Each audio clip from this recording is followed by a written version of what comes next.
Coba deh Anda bayangin, atau mungkin saat ini Anda memang lagi ngerasain ini. Duduk, natap layar, dada rasanya sesek banget. Bisnis yang udah dibangun susah payah tiba-tiba bangkrut. Atau hubungan yang Anda pikir bakal selamanya, hancur berantakan. Kerja keras bertahun-tahun kayak menguap gitu aja. Nggak ada artinya. Jujur, saya ngerti banget. Rasanya kayak, wow, semua yang udah dibangun runtuh dalam sekejap mata. Pernah nggak sih ngerasa hidup Anda tuh benar-benar hancur total? Wajar banget kalau di titik ini Anda mikir, oke, ini akhir dari segalanya. Rasanya kayak lagi ngelihat puing-puing masa depan Anda sendiri kan? Dan hey, perasaan hancur itu valid banget. Kehilangan fondasi hidup itu emang salah satu hal paling menakutkan yang bisa dialami siapapun. Tapi, lewat penjelasan kali ini, saya mau ngajak Anda melihat sebuah realitas yang mungkin agak beda dari apa yang lagi Anda rasain sekarang.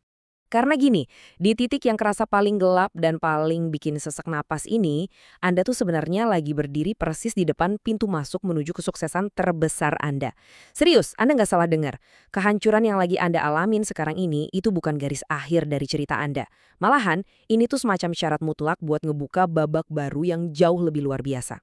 Bagian 1, titik terendah memaksa transformasi. Oke, mari kita bedah ini lebih dalam ya. Kenapa sih secara psikologis kita tuh butuh banget yang namanya ngerasain titik terendah? Gini loh, ada satu hal krusial yang nggak akan pernah bisa dikasih oleh yang namanya zona nyaman. Dia nggak bisa maksa kita buat berubah. Pas hidup lagi baik-baik aja, otak kita tuh cenderung jadi males. Kenyamanan itu nutupin kelemahan kita, ngilangin rasa urgensi, dan ngebunuh transformasi. Tapi kehancuran, wah kehancuran itu dengan kejam ngerenggut semua perlindungan tadi. Dia narik paksa topeng Anda. Dia maksa Anda buat ngeliat diri Anda yang aslinya dan nuntut perubahan saat itu juga. Kenapa? Karena Anda udah nggak punya pilihan lain selain bertahan hidup. Dan asal tahu aja, ini bukan cuma sekedar pepatah atau kata-kata motivasi kosong. Para psikolog beneran punya istilah resmi buat mekanisme ini. Namanya post-traumatic growth atau pertumbuhan pasca trauma. Ini fenomena psikologis yang sangat nyata. Jadi rasa sakit yang lagi Anda rasain sekarang tuh sebenarnya punya tujuan mekanis yang produktif banget. Ibarat komputer, dia lagi ngerombak ulang sistem operasi mental Anda supaya nanti Anda bisa keluar dari krisis ini sebagai versi diri yang jauh lebih tangguh dan berkapasitas.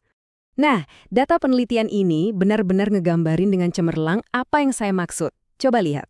Berdasarkan studi dari University of North Carolina, lebih dari separuh orang yang selamat dari krisis kehidupan yang super berat itu ngelaporin adanya pertumbuhan psikologis yang masif. Perhatian kata kuncinya ya, mereka tumbuh bukan meskipun ngelewatin kehancuran, tapi justru karena mereka ngelewatinnya. Kehancurannya itu yang jadi bahan bakar. Kenyamanan cuma memelihara kita, tapi kehancuranlah yang ngebentuk kita. Lanjut ke bagian 2, prinsip kehancuran kreatif. Sekarang kita geser dikit dari psikologi ke ekonomi. Karena uniknya, prinsip yang sama juga ngatur gimana peradaban manusia itu berkembang. Jadi, ada seorang ekonom terkenal banget namanya Joseph Schumpeter. Dia nyetusin konsep yang disebut creative destruction atau kehancuran kreatif. Inti dari teorinya ini simple tapi dalam banget. Inovasi dan kemajuan sejati itu nggak akan pernah kejadian tanpa ngancurin sistem yang lama dulu.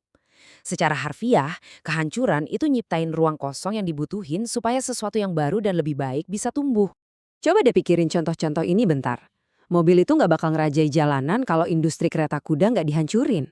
Smartphone canggih yang Anda pegang sekarang, itu nggak bakal ada kalau industri kamera digital dan telepon jadul nggak digulingkan. Terus, layanan streaming yang kita tonton tiap malam, itu lahir di atas kuburannya industri penyewaan DVD. Kemajuan di masyarakat itu selalu nuntut kita buat ngebongkar fondasi masa lalu. Jadi, poin krusialnya apa? Prinsip ekonomi ini benar-benar berlaku langsung ke kehidupan pribadi Anda. Karir yang tiba-tiba hancur, hubungan yang kandas, bisnis yang gagal total. Itu semua tuh proses pembongkaran fondasi yang retak. Kadang semesta emang harus ngehancurin fondasi lama kita secara paksa. Buat apa? Ya buat ngasih ruang bagi fondasi baru yang jauh lebih kuat. Supaya nanti kita bisa bangun gedung pencakar langit kehidupan kita dan buat dengan sangat bagus. Gak mungkin kan bangun gedung megah di atas tanah yang rapuh? Masuk ke bagian 3, mengungkap siapa Anda sebenarnya. Di luar urusan sukses materi atau karir, krisis itu melakukan satu hal yang fundamental banget. Dia bertindak sebagai ujian karakter yang paling brutal, tapi juga paling jujur. Ada satu kutipan luar biasa dari Ernest Hemingway yang pas banget di sini. Dia bilang, dunia mematahkan semua orang. Dan setelahnya, banyak yang menjadi kuat di tempat yang patah itu. Coba resapi deh. Karakter asli seseorang itu nggak akan pernah kelihatan pas hidup lagi gampang-gampangnya. Pas saldo rekening penuh, kerjaan lancar, ya semua orang bisa aja kelihatan tangguh dan optimis. Tapi karakter asli Anda itu baru benar-benar muncul pas Anda lagi diuji oleh api. Makanya kehancuran ini tuh bertindak ibarat filter luar biasa yang kerja dua arah. Pertama, dia nyaring lingkungan Anda. Orang-orang yang tetap nemenin Anda duduk pas Anda lagi bener-bener nggak punya apa-apa. Nah, mereka lah teman sejati yang pantas ada di masa depan Anda. Kedua, dia memfilter diri Anda sendiri. Anda bakal nemuin batas-batas kekuatan yang sebelumnya tersembunyi. Seringkali kita tuh nggak pernah tahu seberapa kuat diri kita. Sampai jadi kuat adalah satu-satunya pilihan yang kita punya. Bagian 4, bukti sejarah bangkitnya Sang Phoenix. Kalau Anda ngerasa sendirian di tengah kehancuran ini, saya punya kabar gembira. Anda tuh sebenarnya lagi ada di barisan orang-orang paling elit dalam sejarah umat manusia. Ada sebuah pola sejarah yang gak bisa kita bantah. Kita ambil contoh Steve Jobs. Dia dipecat dari Apple, dari perusahaan yang dia bangun sendiri loh. Tapi kehancuran itu justru ngasih dia kebebasan buat bikin Pixar, Next, dan akhirnya balik lagi ke Apple buat ngubah dunia lewat iPhone.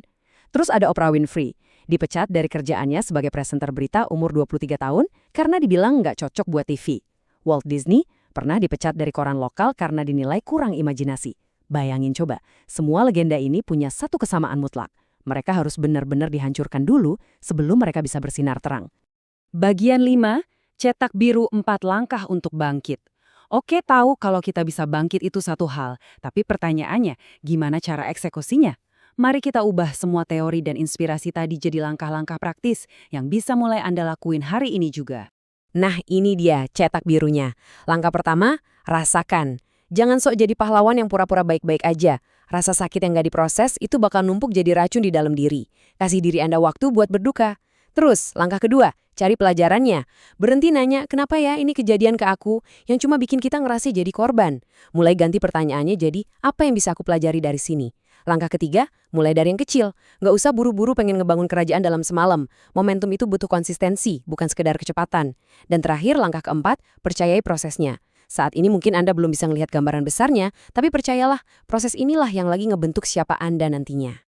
Terakhir, bagian 6, perspektif akhir. Kita udah bahas psikologinya, sejarahnya, sampai cetak birunya. Sekarang, waktunya kita ubah cara pandang Anda secara permanen. Sadari ini, di alam semesta kita, nggak ada satupun kehebatan yang lahir dari kemudahan. Pohon yang akarnya paling kokoh, itu adalah pohon yang berkali-kali dihantam badai paling parah. Berlian yang kilauannya paling tajam, itu nggak dibentuk di atas sofa yang empuk. Mereka tercipta di bawah tekanan bumi yang ekstrim dan menyiksa. Emas yang paling murni itu cuma bisa didapat setelah dibakar di dalam api yang paling panas. Jadi ingat ya, Anda itu nggak sedang dihukum, Anda sedang dimurnikan. Jadi sebelum kita selesai, saya pengen banget Anda merenungkan ini.